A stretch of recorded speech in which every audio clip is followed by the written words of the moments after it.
All right. I have a secret. I have a secret way to actually look at niches for KDP. Now, maybe it's not exactly a secret, or at least I'm going to share the secret with you today, but this is one of the ways I find KDP niches in a very unique way that you probably aren't using. All right. So stay tuned and listen to the rest of my show. Hi, I'm Ashley with Publish with Ashley, and this is my YouTube channel, or you might be watching this on Facebook. Please like and subscribe to my YouTube channel, join my Facebook group, and make sure you answer the questions. All right, so I'm going to get right into it today. I'm going to share with you one of the creative ways I actually find niches. Sometimes on Amazon, I'm just not finding anything. It's not that it's not there. It's just my mind isn't working in a way that just picks up on things. So I try to go to something else. And one of the ways I actually find things is through Etsy. Hello, Sherry. Thank you for joining me live. I do have lives. You guys are welcome to join, ask questions. I'm happy to have you all.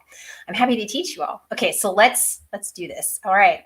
So one of the ways I find niches is on Etsy. And with a great thing about, there's two great things about finding niches on Etsy. One, Etsy does cater to a very unique and creative, customer base, and then also creative people who put things on Etsy. The second nice thing is if you find something that you can do, it might not be on KDP before, or you might have to just change it to put it on KDP, and you could change and adjust it and then put it on Etsy, create your own things to use for KDP and Etsy. So the one thing you were creating could actually sell on two different marketplaces, as a printable on Etsy and as a actual book on KDP. So what I did is, and I haven't done this niche before, you type in printables, but you usually pick something. So I picked educational printables. And the reason is that is I'm actually going to do a show on, it won't be live. I'm going to put it out on Friday for a new thing that's coming out. It's actually a tool called Time Worksheets, and I had so much fun creating like creative things for this. And so I was doing some research for that, and then someone had suggested that they wanted to see how I research on Etsy. So I put all this together. Anyway, so that's kind of how I got to this, but I have some really cool ideas. And actually, educational printables was really interesting to go through Etsy and see what stuff I can come up with. And at first glance, you might think, oh, I can't do this on KDP, but I really think you can. You've just got to think a little outside the box. And that's really what you have to do on Etsy to see how products can fit onto KDP. So let me show you some ideas. I have 7 niche ideas that I think, now I didn't check KDP, or I didn't check Amazon to look. So that's something you definitely want to do. You get 5-10 ideas, and then look on Amazon, see what's out there, see if anything's out there or nothing's out there, or just do a little bit of research. But if it's selling on Etsy, it will probably sell on Amazon. Now, I think your only probably drawback is if it's something new and different, people might be looking on Etsy for it, not necessarily on Amazon, but that's where maybe Amazon ads come in. And since you're kind of doing something different, the Amazon ads are going to be a little bit cheaper because it's really not something that everybody's going for, right? It's not a huge wide niche, but you've got to think a little bit differently. So I'm going to give you some ideas. I'm going to show you what I thought. Okay, so I just typed in educational printables. The first thing you've got to know about Etsy is there's different ways to sort by top. I actually sorted by top customer reviews.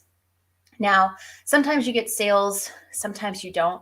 If an Etsy store can turn its sales off, so you may not see how many sales, but if they have a lot of reviews, it's probably sold a lot, right? You get maybe, I don't know, depends, but on Etsy, you get a little bit more reviews than you do on Amazon. So maybe it's 1 in 10 for every 10 things you sell, you get a review on Etsy. So if it has a lot of reviews, this one right here has 1,945 reviews and they're a star seller, well, then, it's probably sold a lot. Now, this is just a $1.75 little thing, but that's just to kind of show you what you can do. So you kind of look through and see what you can do. You can go down and see this, but I've actually pulled up a few so you don't have to watch me search on Amazon, or I'm sorry, on Etsy. So let me show you some of the ones I found. Right, you can sort by top customer reviews. You can sort by relevancy, lowest, highest priced, most recent. And there's some other filters you can add, like you can do by star seller, things like that. Sometimes what I'll do is I'll just look how Etsy shows it, and then maybe I'll sort a few different ways because the different sorts might just show different products, right? Okay, let me see. Karen says, hi, I decided to take your advice and turn some of my products into printables. And I'm going with teachers pay teachers and my own website, but Etsy. Yeah, definitely. Here's the thing about Etsy. Let me give you a nice tip about Etsy. Etsy, it brings in traffic. So what you can do is actually sell to people on Etsy because it does bring in some traffic that you don't have to, push and get yourself. Though teachers pay teachers does that as well. But you can also refer them to your website. So when you deliver your printable, make sure on the back or one of the pages you have your website, because that's perfectly acceptable. Once they buy a product, you can say, on one of the pages, say, hey, do you want more things? Please check out my website. I would really appreciate your support, or something like that. Definitely give them, the customer, the option to see the other things you have, even if you do a extra download that they get, which is like a product thing that shows products on your website and where to get them. So that can be a bonus download. Maybe you give them something else free, like a free coloring page or something that makes sense, and then show them other products they can get. Okay, so that's one way to get extra traffic to your website. That they're paying you, right? Okay, sorry. Let me go through here. So what we had is, and hi, Mike.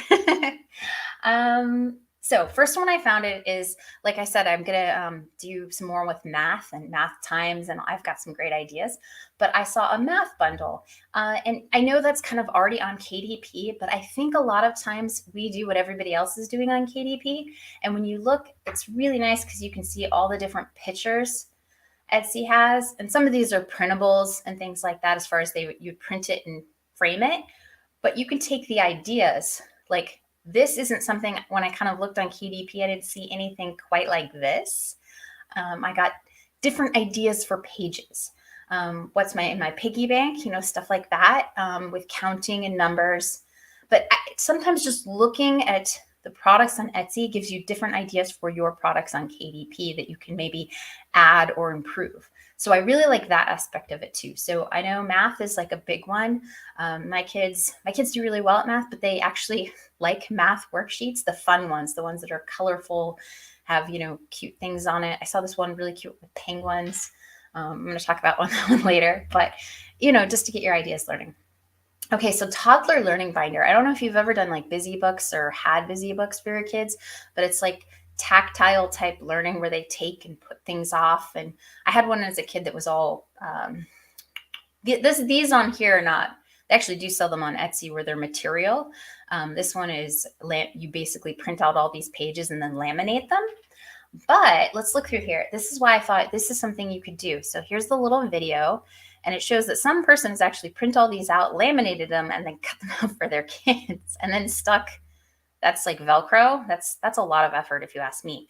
So what I was kind of thinking how you could change this into a KDP thing is, instead of using like the Velcro and lamination, like kids could cut out these colored pages, and then you have like the bowling pins right there. You have like a page where they cut out the bowling pins themselves, and then they can glue them to the pages. So kind of a cut and paste type activity, but a little in color and a little bit differently than a lot of people do it. A lot of people don't do this detailed type thing with some learning. And my kids love the ones where it's like an animal shape and they stick it on the animal shape. I don't know why. Maybe it's that association, but my kids have always liked that. So let's go through some of these. I'm just going to show you some of the pictures so you can kind of see. But you could see how you could turn some of these ideas into a KDP book, a color one. Yes, that would sell for a little bit more because you have to cover your cost. Like in these, the tracing things. But you could suggest that parents cut these out and laminate them. I mean, why not? Some parents don't like that, but I actually the other day got a book for my daughter, and I was pulling out the pages. It was a color book, so it's color, but I was pulling out the pages, and they were really kind of easy to rip out. I was starting to cut them out, and it was harder to cut them out than it was to rip them out. So you could suggest that, that, hey, you could rip out these pages just very carefully or cut them out and then laminate them and do what, this is. So you just have some directions. So that's an idea. So we're talking educational time, math sort of bundles, tactile cut paste type things with different like color and things like that. Ooh, this one, I loved this. So what about finger painting art? You can see you don't have to do some amazing drawing here to create finger painting art. I actually have a book like this for my kids. We love to do it. It's really fun. So you can show, just demonstrate, a few things on how to create these little, like the bee, obviously. It's not, complex. So very, very simple steps. And even if you can barely draw like me, I could probably draw these little things. And then demonstrate and then give them a whole page to do it. And then what you could do as far as the advertising, you can advertise on ink places. So like, that do stamp pads and things like that. You could actually do a product ad on stamp pads. I bet you not many people are doing that. They're not advertising books on stamp pads, but this would be something that you could do. And then what happens if people buys a stamp pad and your finger painting book and they do it often enough, then Amazon will link it together. And anytime someone purchases a stamp pad, it'll say, hey, these two things are bought together. You've probably seen this on Amazon. They've suggested things to you. So that's kind of the idea of different types of advertising that probably your competition isn't doing because they're not thinking creatively enough, honestly. Let's see. Oh, this habit activity one. So what about doing some color photos? And then you have a bunch of these circle little animals pictures in the back that the kids get to cut out and then glue to the different habitats. I think that would be a great educational fun thing for kids who like, African animals, or this, this has like farm, savanna, rainforest. It has a ton of different habitats. And then you decide what animals would be in there. So that would be really fun for kids, and active, engaging, right? And definitely look on Amazon to see what's out there, to see if there's needs for some of these. But I think thinking if there's a need on Etsy, somebody's going to want it on KDP, because it just, same people. Okay, so Play-Doh. This one I was totally thought was a brilliant idea. My daughter was playing with Play-Doh the other day, and I actually asked her if she would like something like this. And she's like, ooh, that would be fun. So you have like some sort of educational cards that they could cut out that are colored again. That's going to give you a thicker paper too. The color paper is a little bit thicker than your normal black and white paper. And the kids could stick Play-Doh to it, or you could suggest to the parents that maybe they laminate that. And then the kids can make shapes and hearts. And I thought this was so fun. My daughter thought this would be fun. Let's see. Next one. Oh my gosh, I'm totally going to do this. Maybe just for myself or my kids. So fall handprint crafts. So winter handprint crafts, animal handprint crafts. Can you see all the types of niches you could do with this? So basically it's a color thing where you give a few examples probably in the front, like something like this filled out. And and then you have each of these pictures. And then yet again, you can advertise this with finger paints. You can advertise this with acrylic paints, because finger paint and acrylic paint washes off pretty easy. I know, because I've washed it off my kids all the time.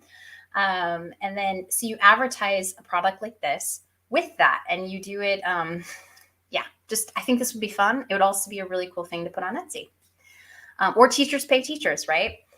Okay, this one honestly looks so fun too. So you've heard of probably dot art, but what about, and I got into this because I would like to be artistic, but my stick figure drawings are sad. They're really sad. But I would like to be artistic. So I got into Q-tip painting. So you can look it up. It's a whole thing on YouTube. I've been watching a ton of YouTube videos on how to do acrylic painting with Q-tips, because I figured I could handle a Q-tip. Brushes, there's so many brushes, but Q-tips, they're Q-tips, right? And so I got into Q-tip art. I'll show you guys at some point in time. I can't find my picture, but I've made quite a few little things with Q-tip art.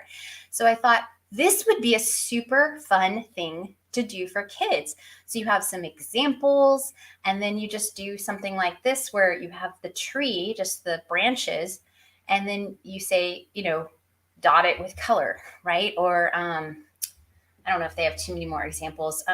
This would work too. So on this one, it has like a hot air balloon. So you could have the basket and maybe an outline of a hot air balloon. And then they could make the stripes and the colors and things with Q-tips. So instead of like dot art, dot marker art, Q-tip art. This one also has a lot of other party type things. And you can maybe consider masks or cutouts or different things like this that they could create in a book.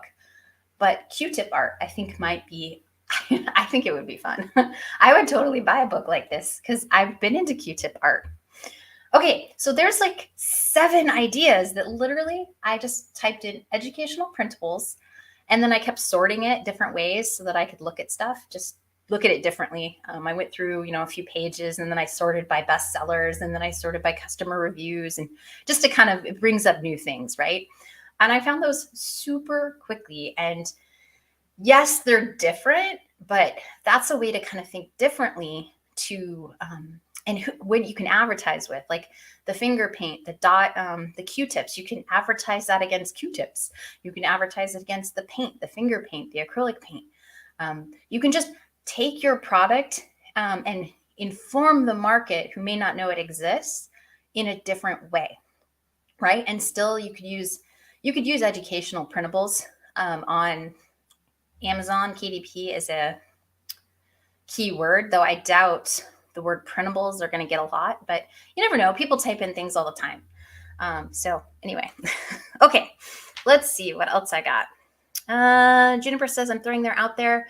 She says these are digital listings, but that doesn't mean buy them and use them. No, I do not mean buy them and just use them. No, I mean create your own. Completely create. Use their idea in the sense of, yeah, like just this one right here. Create a bunch of different like you could do trees as one, and just do dot art with trees. So I think that might be boring. I'd probably do nature or something, and you could make trees, bushes, birds, or maybe things in the air like hot air balloons, birds. Have a theme, but definitely create your own products. I'm just saying, get ideas from Etsy, please. Don't steal their stuff.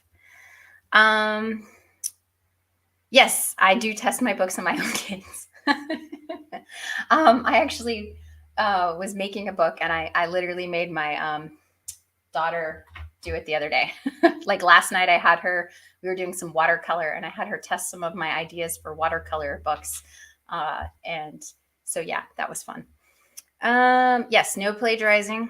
Please do that. You've always loved dot art, and I still do that now, right? And I actually really enjoyed the Q-tip art. It was really, because the dots are really big, but the Q-tip art was the same idea, just a lot smaller, and you could do some details. It was fun. I really enjoy that. Let's see what else. Hippie Gold says that all sounds fun. Yes. Just think a little broader sometimes. I do use Etsy, definitely not to take anyone's stuff, but to come up with new ideas. I doubt there's a KDP book out there with Q-tip art. There probably maybe how to do Q-tip art, but an actual one for kids where it has blank things that the kids could do Q-tip art in? Probably not. I didn't look, but that would be my guess. So yeah, try stuff out, do stuff. I loved the Play-Doh art too. Like I said, I asked my daughter if she thought that would be fun. She's 8. And she's like, yeah, that would be fun, Mom. So yeah, if you have kids, ask them. Or if not, then ask neighbors, relatives, that sort of thing too, to get some input that might help you expand your thinking. Okay, I have an 8-year-old son. He's a good target market. Yes, 8-year-olds are great because they still are creative, and they want to try different stuff, but they're old enough to kind of give you some feedback, right? Versus where they're too young and they think everything is great. All right. Yes, anytime you sell anything on, it says the comment is, it's a good idea to add the link to your own website for stickers and other stuff. Yes, if you sell anything on Etsy, my 2 recommendations are definitely put your own website if you have one, to build up some customer base that might purchase off your website. And then also to maybe once you get a few things on your website to do kind of that, a page or 2 pages of an extra download where they can see they can like have pictures that they can see of the products on your website that would have links to those things, because that's perfectly okay with Etsy if they've already purchased the product and it's in their download. That's fine with them, because the product was purchased off the website or off Etsy, right? So they're okay with that sort of thing. You can't do some sorts of advertising on Etsy. You have to read all the rules, but things like where they've actually downloaded the product and something in there saying your other website is perfectly fine. All right. My best friend's kid was the perfect target for my Halloween children's book. He loved it and he liked seeing the process of creating it. Yeah, it's fun to have other kids test out the stuff. Would the weight of KDP paper stand up to paints and it would curl up? Okay, so here's my comment on this. The colored paper is thicker, and for adults, they may be annoyed with it because that target market is expecting way more, I think, honestly, than they should be for the $6, $8 book they're buying. But kids don't care. I have one where it's watercolored. So my daughter was watercoloring. So she was watercoloring. This is KDP paper, and she was watercoloring it, and it stood up pretty good. It wrinkled and crinkled a little bit, but she's 8 and she thought it was awesome. She's like, "This is so cool, Mom. I love this," right? So for her, it wrinkling a little bit didn't even faze her. So adults, this might be a better, as far as paints, might be a better children's market than adults market. But you never know. If you do a beginner book and explain this is to teach them techniques and offer them places to practice, they might not care because it's offered in a different way. It isn't offered as, here, I'm a professional with professional paper. It's offered as the beginner who wants to try something for cheap. And then, if they like it, maybe buy paper. And you could even describe that in your book.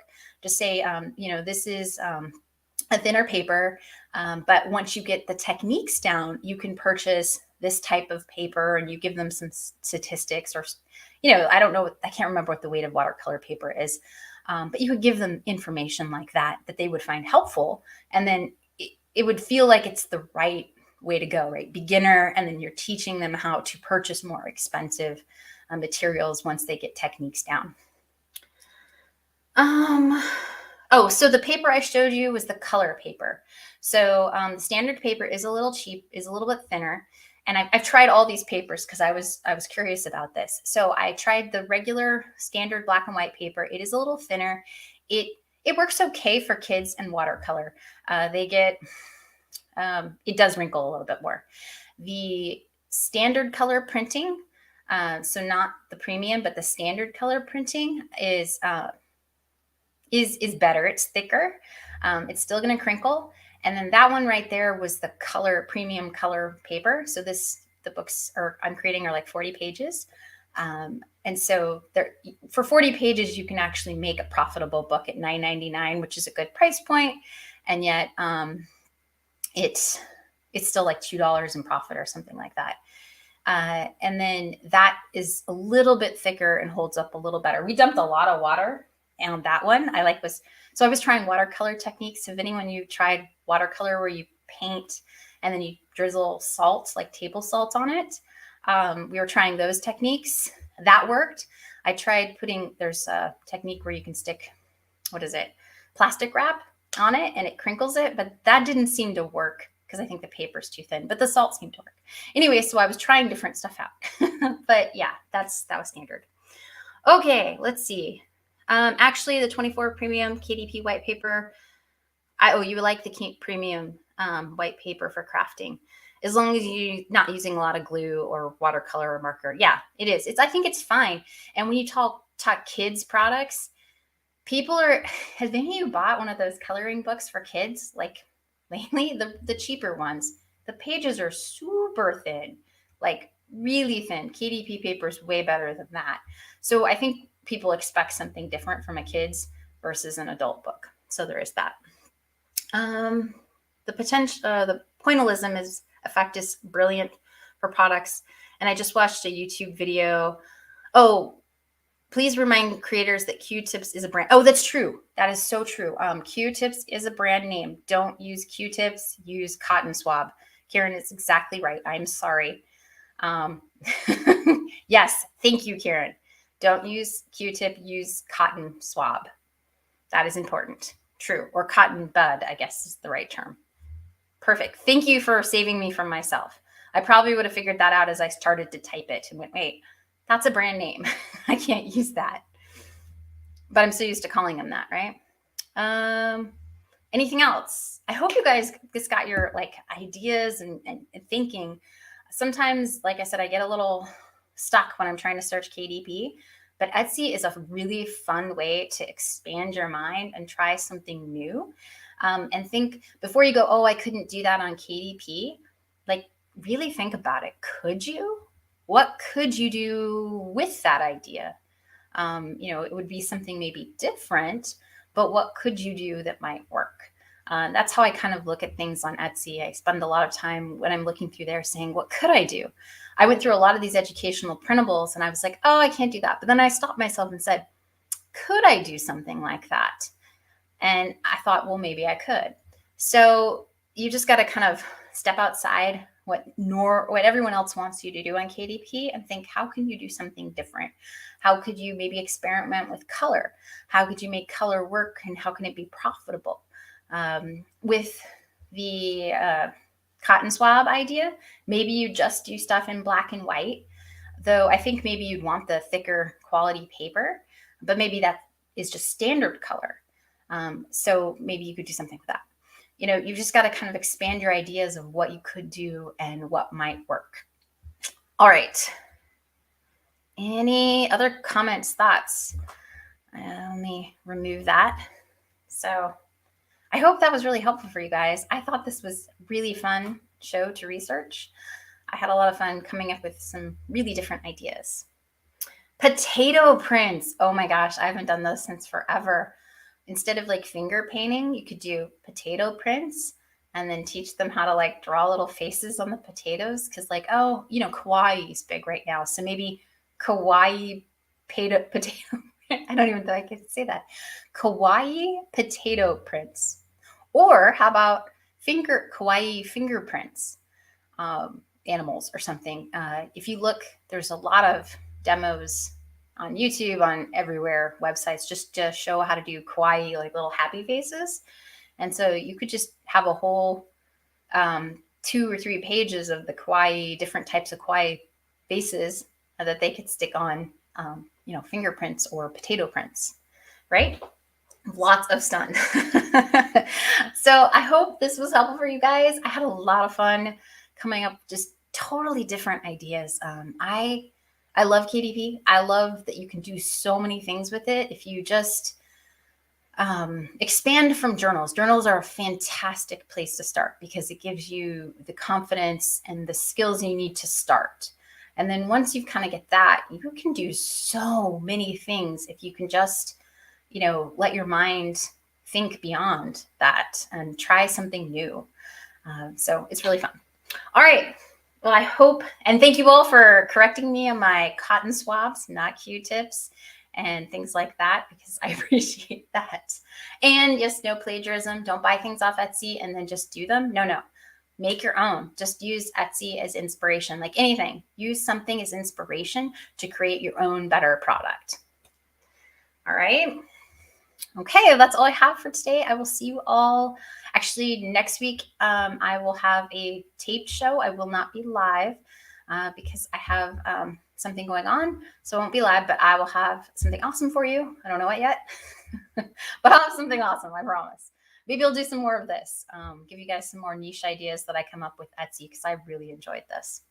All right, I will see you all next week. And not live, but the next week I'll see you all live. All right, bye.